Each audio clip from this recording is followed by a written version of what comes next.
Most of your fantasy football seasons are complete, but Patrick Daugherty, for the true degenerates out there, week 17 still absolutely matters. And that means you still have to check in on your rankings, which are on the front of the site right now, presented by Genesis. We'll go through a quarterback, a running back, and a wide receiver in this confusing, confounding week 17. Pat, let's make a little bit of sense of it. We'll start off with the Tampa Bay Buccaneers and quarterback Tom Brady, who you have as the quarterback 5 against the Atlanta Falcons. Week 17 is very meaningful for this Bucs team because if they win, they hold that 5th seed, and that means they face off with the NFC East quote unquote winner in the first round of the playoffs, Pat. So we expect a big day here from Tom Brady. We do. We want maybe an early day too, like they had in week 16 against the Lions. They're going to want to come out there. They just want to pass, get the score up big early, get the stats in early. The Falcons allow the second most QB fantasy points. And I mean, this really is something to play for. After not getting a bye, the Bucs are going to want the easiest first game. Getting in there against that NFC East is just going to be huge for Tom Brady. So yeah, coming off one of the best games of the past 5 years for Tom Brady, and just another beautiful setup. He's a top 5 or 6 quarterback. In a week, where you don't know who to rely on. We know that Tom Brady's going to be throwing and is going to have a big day.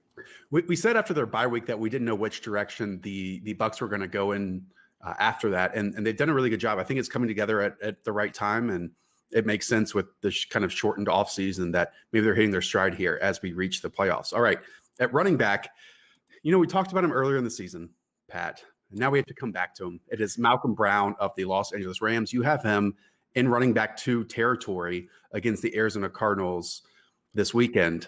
This Rams offense is going to look drastically different. No Jared Goff, no Cooper Kupp, no Darrell Henderson, maybe no Cam Akers either. So maybe we see Malcolm Brown, if there's positive neutral game script, Pat, get up to, 20, 25 touches. That's not unreasonable.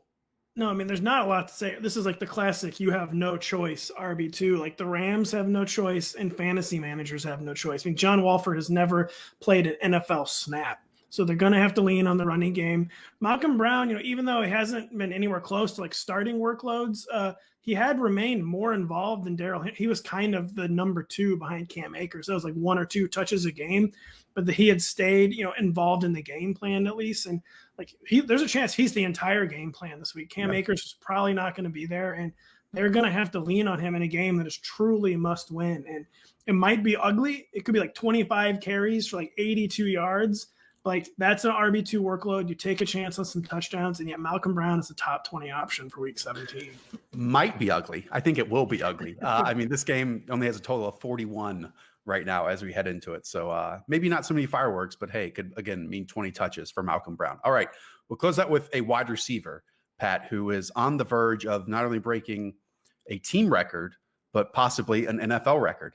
And that's rookie Justin Jefferson with the Minnesota Vikings. You have him all the way up as wide receiver 6 against the Detroit Lions. Tell us what's to play for here with the Vikings and Jefferson specifically. So yeah, Justin Jefferson is 110 yards away from breaking Anquan Bolden's post-merger rookie record of 1,377 receiving yards. Something that he's been hitting huge numbers every week. His usage has finally caught up with the production. Justin Jefferson has cleared 10 targets 4 of the past 5 weeks. Playing a Lions defense, probably is the worst in the NFL right now. Just totally collapsed defense. A defense totally checked out on the year for understandable reasons. So the matchup could not be better. Dalvin Cook's not playing in this game for Minnesota. And so I think they're going to chase history for Justin Jefferson. And 110 yards is not a big ask for Justin Jefferson. So just someone who was already forced his way into that high-end wide receiver 1 conversation. I think we're going to get the Vikings forcing the issue with their special rookie this weekend.